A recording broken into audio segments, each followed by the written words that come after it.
In this video, we'll learn how to add data to a map in MAPOG. After coming to the map interface, go to the top right corner of the map. There you'll find a toolbox containing different tools like Add, Draw, Filter, and many more for quick access. Click on the plus Add tool. Here you'll find 4 options: Upload Vector, Upload CSV or Excel file, Add existing dataset, and GIS data. Let's start with Upload Vector. This option supports formats like Shapefile, GeoJSON, KML, KMZ, and many more. Simply drag and upload your file, and your data will instantly appear on the map. Next comes Upload CSV or Excel file. Upload any CSV or Excel file and choose the appropriate method. If your file contains coordinates, simply select the latitude and longitude fields. For Polygon or Polyline data, you can use WKT format. You can also use geocoding for address-based datasets.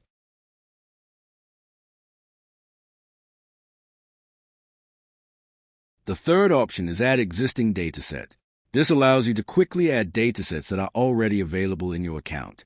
Lastly, GIS data helps you add or download administrative and thematic datasets from different countries directly on the map. If you want a detailed guide for each upload method, you can check out our dedicated videos on the channel. In the next video, we'll learn how to use the Draw tool.